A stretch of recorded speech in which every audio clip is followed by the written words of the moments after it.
गरिमा में उपस्थिति।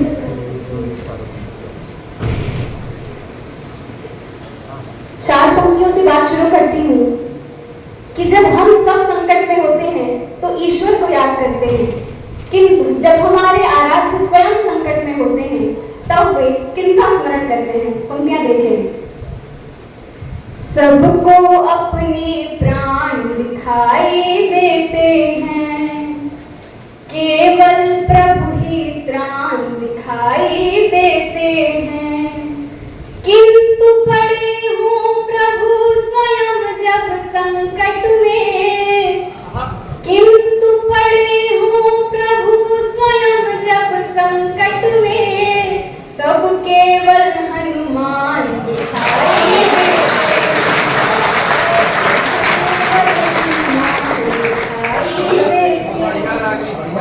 और जब आपको हमारे श्री राम की इच्छा के दर्शन की इच्छा हो तब आप क्या करें।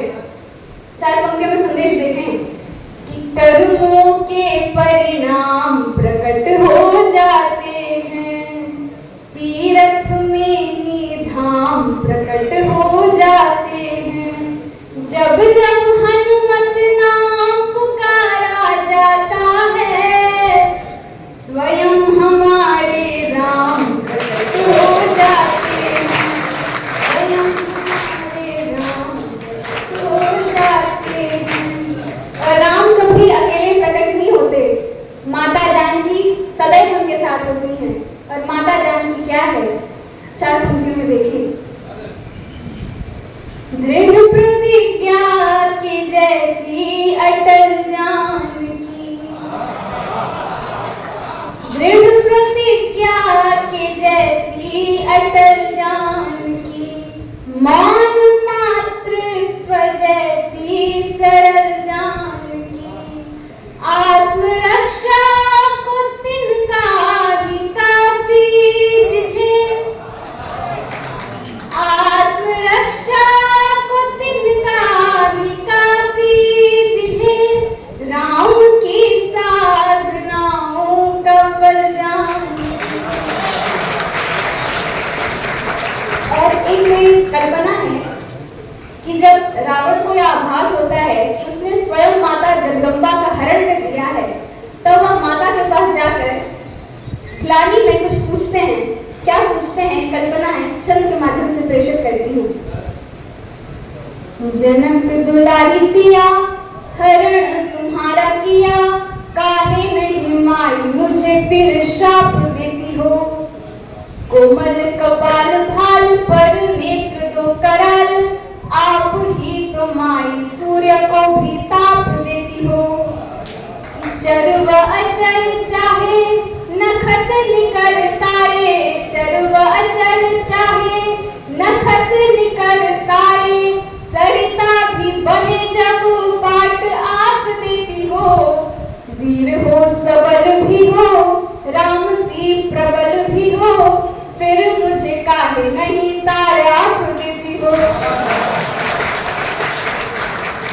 और अपनी अंतिम रचना उन्हीं माता जानकी और श्री राम को प्रेम का सबसे प्रतीक मानते हुए पढ़ती हूँ और फिर अपना स्थान लेती हूँ। जब से आए हो तुम इस हृदय कुंज में, जो थी मूर्छित वो कलियां पुनः खिल गई, जो थी पतझड़ सिपहिया बिना प्राण के, वो बसंती दुल्हन से पुनः मिल गई। जब से आए हो तुम बरसों से मैं भटकती रही बूंद को, तुम बने मेघ सागर को भी त्याग कर, जल का दामन भी छोड़ा मेरे वास्ते, बिजलियों में जले तुम धरा त्याग कर,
हिंदी में एक शब्द बना है मधुरिमा, मिठास का पर्यायवाची है।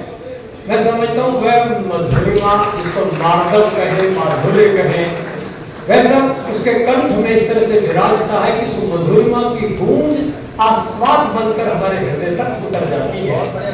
बहुत ही अच्छा है, बहुत मूर्ति, बहुत ही रागिनी। एक बार जोरदार तालियां बजाइए। और इसी विश्वास के साथ